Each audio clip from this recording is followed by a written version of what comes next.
है मौत और जिंदगी, मरने के भी हैं कई रास्ते, मरकर भी जिंदा है वे लोग जो मर गए वतन के वास्ते। सम्मानित मंच और मेरे प्यारे छोटे भाई और बहनों और गांव से पधारे हुए मेरे प्यारे भाइयों, जैसा कि हम सब लोगों को पता है कि हर साल हम भारत देश आजाद होने की खुशी में 15 अगस्त का पर्व मनाते आ रहे हैं, लेकिन आपकी विद्यालय का जो कीर्तिमान बढ़ता जा रहा है उसको देख के बहुत खुशी होती है, क्योंकि सन 2002 में मैं यहीं से पास आउट हूं। उस समय 78.15 में मैंने तहसील स्तर पे टॉप किया था 2002, और 2002 में उस समय भी हमारे गुरुजी और मोतीलाल जी हुआ करते थे। इनके सम्मान में जितना मैं कहूं उतना कम है, क्योंकि आज के टाइम में हम देख रहे हैं दो बात मेरे को लड़कों से जरूर शिकायत है। अभी मैं ये देख रहा था भाई 15 बच्चे और बच्चियों ने टॉप किया है, उनमें आपकी संख्या 4 ही है। कम से कम आप बराबरी तो करो, ताकि अगर बराबरी करोगे तो आपको डबल बेड मिलेगा, नहीं जिंदगी की तरह आपको खाट पे देखना पड़ेगा। अगर पढ़ लिख के आगे बढ़ोगे, शिक्षा करोगे तो ही आपकी शादी होगी, नहीं तो बिहार और बंगाल आपको देखना पड़ेगा। 3 लाख रुपए वाला सिस्टम रहेगा। तो आप लोगों से मेरी ये बिल्कुल शिकायत है, अब की बार अगर हम 15 अगस्त को आते हैं तो आप लोगों का भी नाम इसमें आना चाहिए ना, कि आप लड़कों ने भी प्रथम स्थान प्राप्त करा है, आप बैठ जा रहे हो। दूसरी चीज, अभी ये शिकायत बताई जा रही थी कि लगातार एब्सेंट रहते हो। आपका ये लाइफ का मोस्ट इम्पोर्टेंट पार्ट और जो ये वक्त है ना, इस वक्त को अगर आपने समझ लिया तो वक्त आपको कभी भी नहीं समझेगा। क्योंकि अगर आप अपना 1 सेकंड भी अगर कहीं बर्बाद कर रहे हो तो वो यूं मान लो कि आपके लिए पास्ट हो रहा है, और पास्ट की कोई वैल्यू नहीं होती है। तो आप अपने समय का सही ध्यान रखो और हमेशा टाइम पे विद्यालय में पहुंचो, और कम से कम बराबरी तो करो। मैं आपको ये नहीं कह रहा हूं कि आप आगे जाओ, या कम से कम बराबरी करो। एक हम कई बार देखते हैं कि आदमी पढ़ता है, उसके नंबर कम आते हैं, हौसला हार जाता है। मैं आपको एक छोटा सा उदाहरण बताना चाह रहा हूं। हमारे पूर्व राष्ट्रपति एपीजे अब्दुल कलाम है, वो एक बार एनडीए की एग्जाम देने के लिए दिल्ली आए थे। एग्जाम देने के बाद में वो सफल नहीं हुए तो बहन के जेवर बेचकर आए थे वो। उन समय उनके पास में किराए की भी कमी थी, बहुत सी चीजों की दिक्कत थी।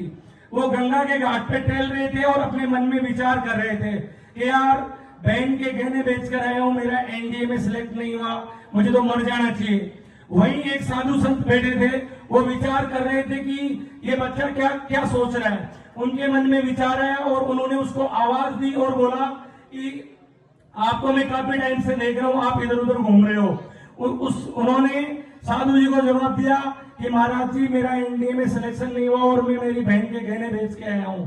उस समय उस साधु ने, संत ने उनको ये कहा था कि तू ये मत देख कि मैं हार चुका हूं, हो सकता है ईश्वर ने तेरे लिए कोई और रास्ता खोल रखा हो। आने वाले टाइम में वो एक राष्ट्रपति पद से सम्मानित हुए।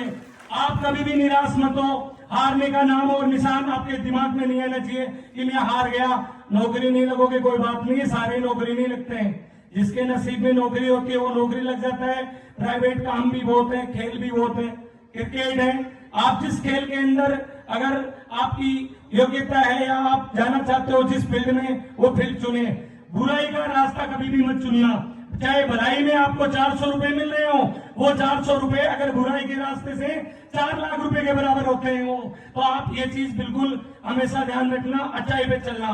अभी हम देख रहे थे कि भारत और साउथ अफ्रीका का फाइनल मैच था, जिसके अंदर हिंदुस्तान ने पूरी तरीके से ये मान चुके थे कि हम हार चुके थे। 30 गेंदों में मात्र 28 रन चाहिए थे।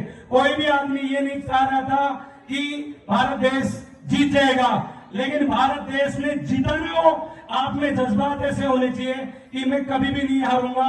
आप हमेशा आगे बढ़ोगे, आपको कोई दुनिया की ताकत है वो कभी भी रोक नहीं सकती है। और दूसरा, मैं विद्यालय स्टाफ को एक बार पुनः धन्यवाद देना चाहता हूं और कहना चाहता हूं, अगर किसी भी चीज की जरूरत हो तो आप हमें आधी रात को तैयार करिए। किसी भी चीज की, अगर हम जो भी विद्यालय के प्रति जिस चीज की आपको जरूरत होगी हमेशा उपलब्ध कराते जाएंगे, क्योंकि जाना तो सबको खाली हाथ ही है, कोई कुछ लेके नहीं जाएगा। और हमेशा कर्म है वो प्रधान होते हैं, आप जैसा कर्म करोगे वैसा आपको फल मिलेगा। अगर अच्छे कर्म करोगे तो अच्छा मिलेगा। स्वर्ग और नरक कहीं नहीं है, इसी धरती पे है।